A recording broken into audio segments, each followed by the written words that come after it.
കഴിഞ്ഞ കുറേ ദിവസങ്ങളിൽ നമ്മൾ നിരന്തരം കണ്ട കനത്ത പേമാരിക്കൊടുവിൽ ചെറിയൊരു ശമനം ഈ മണിക്കൂറുകളിൽ ഉണ്ടായിട്ടുണ്ട്. എന്ന് പറഞ്ഞാൽ കാര്യമായ മഴ എവിടെയും ഇന്ന് അധികം പെയ്തിട്ടില്ല എന്ന് പറയാം.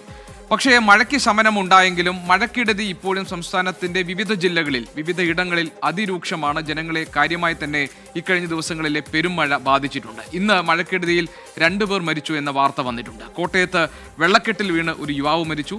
18 വയസ്സുള്ള ഒളസ മാവുങ്കൽ അലൻ ദേവസിയാണ് വെള്ളക്കെട്ടിൽ വീണുണ്ടായ അപകടത്തിൽ മരിച്ചത്. കടലുണ്ടിപ്പുഴയിൽ കഴിഞ്ഞ ദിവസം കാണാതായ കരാത്തോട് സ്വദേശി സയ്യിദ് അലവിയുടെ മൃതദേഹം ഇന്ന് കണ്ടെത്തി. പല ജില്ലകളിലും വെള്ളക്കെട്ട് ഇപ്പോഴും രൂക്ഷമാണ്. 218 കോടിയുടെ കൃഷിനാശം ഈ മഴയത്ത് സംഭവിച്ചു എന്നതാണ് പുറത്തുവരുന്ന കണക്കുകൾ. 4 ജില്ലകളിലാണ് ഇന്ന് യെല്ലോ അലേർട്ട് പ്രഖ്യാപിച്ചിരിക്കുന്നത്. മേഘന മുരളി തിരുവനന്തപുരത്ത് വിവരങ്ങൾ നൽകാനുണ്ട്. മേഘന, ഇന്നത്തെ ദിവസം പൊതുവിൽ കേരളത്തിൽ എല്ലായിടത്തും തന്നെ ഒരു വലിയ മഴ നമുക്ക് ഉണ്ടായിരുന്നില്ല. തിരുവനന്തപുരത്തും സ്ഥിതി അതുപോലെ തന്നെയാണെന്ന് മനസ്സിലാക്കുന്നു.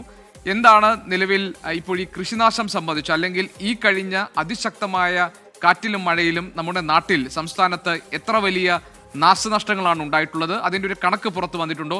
വ്യാപകമായ തോതിൽ കൃഷിക്ക് നാശം സംഭവിച്ചിട്ടുണ്ട്, റോഡുകൾ തകർന്നിട്ടുണ്ട്, പലയിടങ്ങളിലും ആളുകൾക്ക് വീടുകളിൽ നിന്ന് മാറി താമസിക്കേണ്ട അവസ്ഥയൊക്കെ ഉണ്ടായിട്ടുണ്ട്. എന്താണ് നിലവിൽ പുറത്തു വരുന്ന കണക്കുകൾ?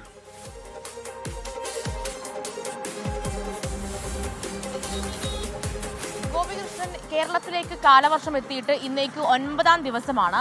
ഇന്നാണ് മഴയ്ക്ക് നേരിയൊരു ശമനം എന്ന് പറയാൻ, സംസ്ഥാനത്തുടനീളം നേരിയൊരു ശമനം എന്ന് പറയാൻ സാധിക്കുന്നത്. അത് തിരുവനന്തപുരത്തടക്കം ഇന്ന് മഴ പെയ്തിട്ടേ ഇല്ല. അങ്ങനെ തന്നെയാണ് സംസ്ഥാനത്തുടനീളം മഴ ഒന്ന് മാറി നിൽക്കുകയാണ്. പക്ഷേ കഴിഞ്ഞ 8 ദിവസമായി പെയ്യുന്ന മഴ അത് അതിതീവ്ര മഴയായിട്ട് തന്നെയാണ് കേന്ദ്ര കാലാവസ്ഥാ വകുപ്പ് അടക്കം രേഖപ്പെടുത്തുന്നത്. അത് വലിയ തോതിൽ കൃഷിനാശവും മഴക്കെടുതി വലിയ തോതിൽ ഉണ്ടായിട്ടുണ്ട്. അത് KSEBിക്കാണെങ്കിലും അല്ലെങ്കിൽ ഈ കനത്ത കാറ്റും മഴയും ഒക്കെ വലിയ രീതിയിൽ നാശനഷ്ടവും കേരളത്തിലുടനീളം ഉണ്ടാക്കിയിട്ടുണ്ട്. ഇപ്പോഴും 200-ലധികം ക്യാമ്പുകൾ കേരളത്തിൽ പ്രവർത്തിക്കുന്നുണ്ട് എന്നുള്ളതാണ്. അതിൽ 482 വീടുകൾ ഭാഗികമായി തകർന്നിട്ടുണ്ട്. അതുപോലെ തന്നെ ഇന്നലെ മാത്രം പെയ്ത മഴയിൽ 12 വീടുകൾ പൂർണ്ണമായും തകർന്നിട്ടുണ്ട്. അങ്ങനെ സംസ്ഥാനത്തെ നാശനഷ്ട കണക്ക് നോക്കുകയാണെങ്കിൽ അത് വളരെ വലുതാണ്. അതിനുശേഷമാണ് ഇന്ന് മഴയൊന്ന് മാറി നിൽക്കുന്നത്. അതുപോലെ തന്നെ 200 ക്യാമ്പുകളിലായി 4787 പേർ ഇപ്പോഴും ദുരിതാശ്വാസ ക്യാമ്പുകളിൽ കഴിയുന്നുണ്ട് എന്നുള്ളതാണ്. അങ്ങനെ പക്ഷേ ഇന്ന് മഴ മാറി നിൽക്കുമ്പോൾ ഇന്ന് കേന്ദ്ര കാലാവസ്ഥാ വകുപ്പ് നൽകുന്ന ഒരു മുന്നറിയിപ്പ് എന്ന് പറയുന്നത് ഇനി വരുന്ന ദിവസങ്ങളിൽ കാലവർഷം സാധാരണഗതിയിലായിരിക്കും. അതായത് ഈ കഴിഞ്ഞ 8 ദിവസം പെയ്ത തീവ്രതയിൽ ഇനി മഴ പെയ്യില്ല എന്നുള്ളതാണ്. അതുപോലെ തന്നെയാണ് മുന്നറിയിപ്പും വരുന്നത്. അതായത് ഇപ്പോൾ കണ്ണൂർ, കാസർഗോഡ്, ആലപ്പുഴ, എറണാകുളം ജില്ലകളിൽ മാത്രമാണ് യെല്ലോ മുന്നറിയിപ്പുള്ളത്. അതുപോലെ തന്നെ ബാക്കി ഒരു ജില്ലകളിലും മുന്നറിയിപ്പും ഇപ്പോൾ കേന്ദ്ര കാലാവസ്ഥാ നിരീക്ഷണ കേന്ദ്രം നൽകുന്നില്ല. അതുപോലെ തന്നെ നാളെ അടക്കം ഈ വടക്കൻ ജില്ലകൾ കണ്ണൂർ, കാസർഗോഡ് അടക്കമുള്ള വയനാട് അടക്കമുള്ള ജില്ലകളിൽ മാത്രമാണ് യെല്ലോ മുന്നറിയിപ്പുള്ളത്. ബാക്കി ഒരു ജില്ലകളിലും യെല്ലോ മുന്നറിയിപ്പ് പോലും നൽകുന്നില്ല. അതായത് വരും ദിവസങ്ങളിലും മഴയുടെ ശക്തി കുറയും എന്നുള്ളതാണ് കേന്ദ്ര കാലാവസ്ഥാ വകുപ്പ് അറിയിക്കുന്നത്. അതിന് കാരണമായി വരുന്നതും ഈ ബംഗാൾ ഉൾക്കടലിലെ ന്യൂനമർദ്ദത്തിന്റെ ശക്തി കുറഞ്ഞതും കേരള തീരത്ത് പടിഞ്ഞാറൻ കാറ്റിന്റെ ശക്തി കുറഞ്ഞതുമാണ് ഈ മഴ കുറയാനുള്ള കാരണമായി കേന്ദ്ര കാലാവസ്ഥാ വകുപ്പ് പറയുകയും ചെയ്യുന്നത്. പക്ഷേ നേരത്തെ ഗോപികൃഷ്ണൻ സൂചിപ്പിച്ചതുപോലെ തന്നെ ഈ കഴിഞ്ഞ ദിവസങ്ങളിൽ പെയ്ത മഴയുടെ ശക്തി അത് വളരെ വലുതായിരുന്നു എന്നുള്ളതാണ്. കൂടാതെ പലയിടത്തും അതിൻ്റെ ഒരു വെള്ളക്കെട്ടിൽ നിന്നടക്കം അല്ലെങ്കിൽ ആ കൃഷിനാശത്തിൽ നിന്നടക്കം കര കയറി വരാൻ കുറച്ച് സമയം എടുക്കുമെന്നുള്ളതാണ്. അതിൽ പലയിടത്തും ഇപ്പോഴും ദുരിതാശ്വാസ ക്യാമ്പുകൾ പ്രവർത്തിക്കുന്നു. അതുപോലെ തന്നെ ഈ കനത്ത കാറ്റ്, അതായത് മണിക്കൂറിൽ 55 മുതൽ 60 കിലോമീറ്റർ വേഗതയിലായിരുന്നു കാറ്റ് വീശിയിട്ടുണ്ടായിരുന്നത്. അതുകൊണ്ട് തന്നെ പല വീടുകളും പൂർണ്ണമായും നഷ്ടപ്പെടുകയും ചിലപ്പോൾ ഭാഗികമായി നഷ്ടപ്പെടുകയും ചെയ്തിട്ടുണ്ട്. കൂടാതെ പലയിടത്തും ഈ മരം കടപുഴകി വീണടക്കം അപകടങ്ങൾ സംഭവിച്ചിട്ടുണ്ട്. ഇന്നടക്കം സംസ്ഥാനത്ത് 2 മരണമാണ് ഉണ്ടായിട്ടുള്ളത്. കോട്ടയത്ത് വെള്ളക്കെട്ടിൽ വീണ് യുവാവ് മരിച്ചു. അതുപോലെ തന്നെ അതിൽ പലയിടത്തും ഈ വെള്ളക്കെട്ടിൽ വീണ് മരിക്കുന്ന ഒരു സംഭവങ്ങളടക്കം പലയിടത്തും സംസ്ഥാനത്ത് ഉണ്ടായിട്ടുണ്ട് എന്നുള്ളതാണ്.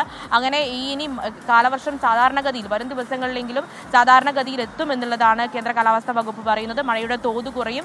ഇനി പെയ്യാൻ പോകുന്നതും അതിതീവ്ര മഴ പ്രതീക്ഷിക്കേണ്ടതും ഈ വടക്കൻ ജില്ലകളിലും തീരദേശ പ്രദേശങ്ങളിലാണ് എന്നും കേന്ദ്ര കാലാവസ്ഥാ വകുപ്പ് അറിയിക്കുന്നുണ്ട്.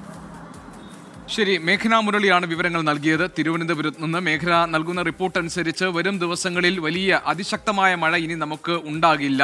മഴയുടെ തോത്, അതിൻ്റെ ശക്തി, അതിൻ്റെ തീവ്രത കുറയും എന്നതാണ് കാലാവസ്ഥാ വകുപ്പ് അറിയിച്ചിരിക്കുന്നത്. അതുകൊണ്ട് തന്നെ ഇക്കഴിഞ്ഞ ദിവസങ്ങളിൽ ഉണ്ടായ അതിശക്ത മഴയും അതുകൊണ്ടുണ്ടായ ബുദ്ധിമുട്ടുകളും ഇനി ഉണ്ടാകില്ലെന്ന് നമുക്ക് കരുതാം. കഴിഞ്ഞ കുറേ വർഷങ്ങൾക്ക് ശേഷമാണ് കാലവർഷം ഇക്കുറി നേരത്തെ എത്തിയത്. അതിൻ്റെതായ ചില ബുദ്ധിമുട്ടുകൾ നമ്മൾ അനുഭവിക്കുകയും ചെയ്തിട്ടുണ്ട്. ദുരിതാശ്വാസ ക്യാമ്പുകളിൽ കഴിയുന്ന ആളുകളുണ്ട്. അതുപോലെ തന്നെ വ്യാപകമായ കൃഷിനാശം റിപ്പോർട്ട് ചെയ്യപ്പെട്ടിട്ടുണ്ട്. കോടിക്കണക്കിന് രൂപയുടെ നഷ്ടം കണക്ക് കൂട്ടുന്നുണ്ട്. ഇതിൽ നിന്നെല്ലാം പതിയെ മാത്രമേ നമുക്ക് കരകയറാൻ കഴിയൂ. അതിനിടയിൽ വീണ്ടും കനത്ത മഴ പെയ്തു കഴിഞ്ഞാൽ പ്രത്യേകിച്ച് മലയോര മേഖലയിലുള്ളവരും അതുപോലെ തീരപ്രദേശങ്ങളിലുള്ളവരെയും അത് കാര്യമായി തന്നെ ബാധിക്കും. അതുകൊണ്ട് ഇനി അങ്ങോട്ടൊരു മോഡറേറ്റ് റെയിൻ, വളരെ സാധാരണ നിലയിലുള്ള കാലവർഷത്തിന്റെ ഭാഗമായുള്ള മഴ മാത്രമേ പ്രതീക്ഷിക്കേണ്ടതുള്ളൂ എന്നത് ഈ സമയത്ത് അങ്ങനെ ഒരു വിവരം വരുന്നത്, വാർത്ത വരുന്നത് നമുക്ക് ആശ്വാസം നൽകുന്നതാണ്. ബംഗാൾ ഉൾക്കടലിൽ രൂപപ്പെട്ട ന്യൂനമർദ്ദത്തിന്റെ ശക്തി കുറഞ്ഞിട്ടുണ്ട് എന്നതാണ് കാലാവസ്ഥാ വകുപ്പ് ഇതിന് കാരണമായി പറയുന്നത്. മേഘന മുരളി അതിന്റെ വിശദാംശങ്ങൾ നമ്മളുമായി പങ്കുവയ്ക്കുകയായിരുന്നു തിരുവനന്തപുരത്ത് നിന്ന്.